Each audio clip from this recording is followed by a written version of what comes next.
The biggest things people in life and entrepreneurs and communication and communicating when you're selling, doesn't matter which of those that you point at, people miss time frame, timeline all the time. We'll go backwards on that too. So we'll start where I stopped with in a sales process. One of the things that I saw recently was one of the guys who's been around forever, sales guy, and he's never really gotten better. He's always sort of done the same thing and never figured out why it doesn't get better. And and what had happened was he had gone to so we're in the credit card processing business, and he'd gone to a merchant. I forget what kind of business it was, but she has software, and sometimes with software that they use to manage their business and also process cards. So we can use a lot of that stuff. It's just a matter of getting in there and somebody has to get in there, and it can't be us because we don't have access. It's going to be the merchant because they've got admin access. So we can tell them what to do, or they can give us access and take us out or that kind of thing. But it's always important to when you to look beyond. You see a lot of people just kind of look at face value at things. It just talk about face value.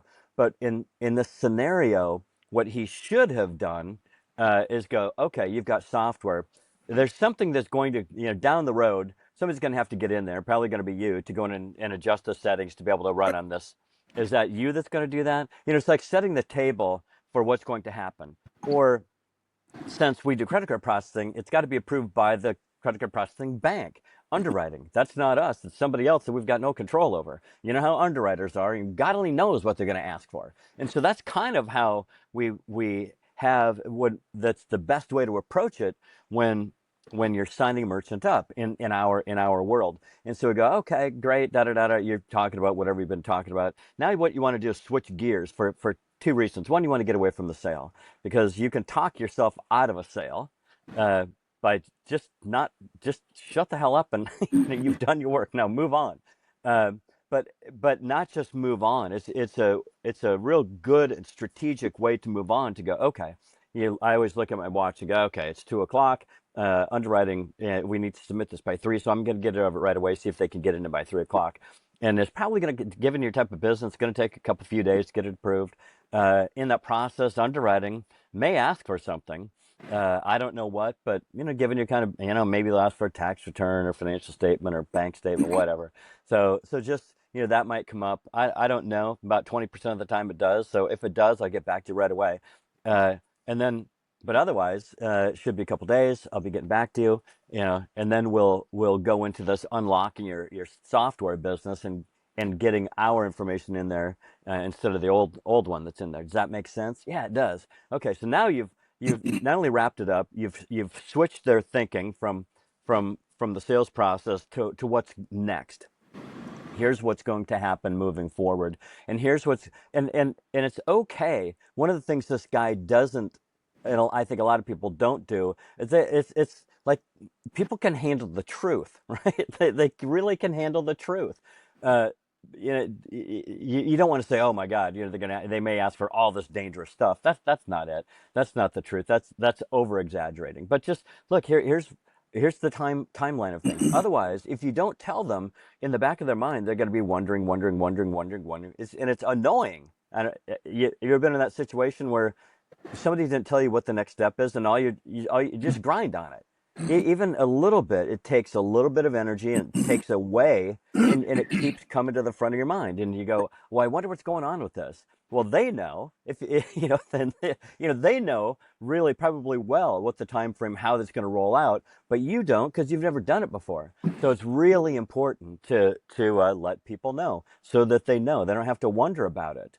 Um, and in real life, it's nice to let people know time frame. Like Ian and I were talking the other day about just letting little kids know.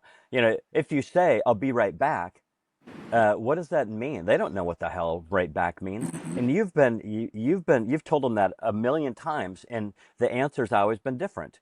You might not be back for hours because your plans changed, which of course you should let them know, and then they'll update their understanding of time frame. Just like the merchant situation, or if you're selling something to anybody. Oh, hey, you know what? The banana boat got hijacked out by Mozambique, so your shipment of bananas is going to be a little behind. Oh, good to know.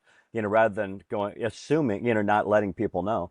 Just give them a realistic time frame. Let them know what might transpire. When you'll get back to them, if things change, I will get back to you and let you know that things have changed.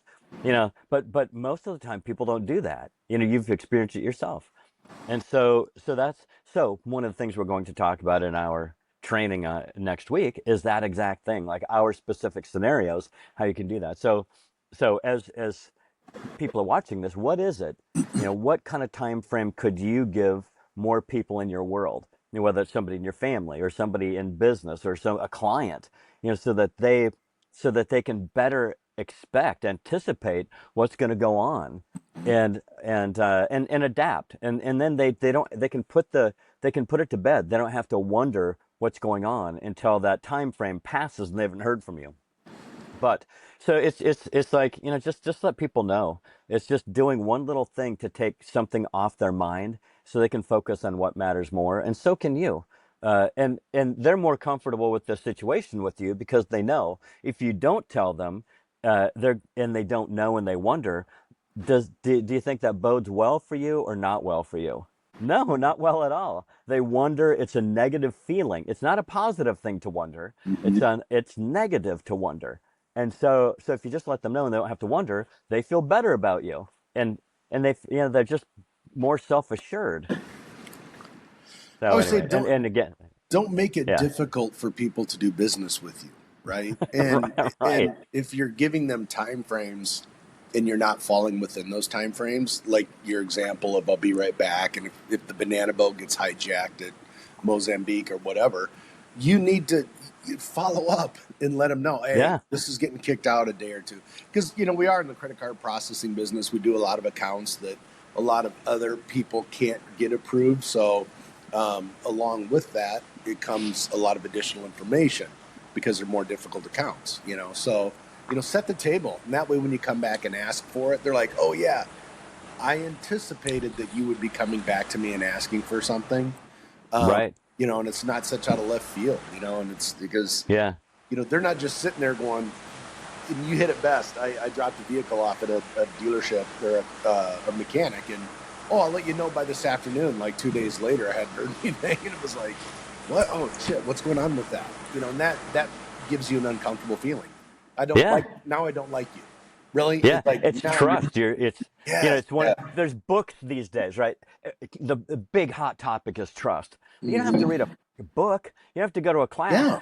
yeah, Just communicate, and it hmm all trust. Trust is one of those. So yeah, if you give people time frame and then adhere to it, you're building trust without having to try to build without right, reading a book or hmm taking a course, or going to a seminar about trust. Just do things, that simple little things.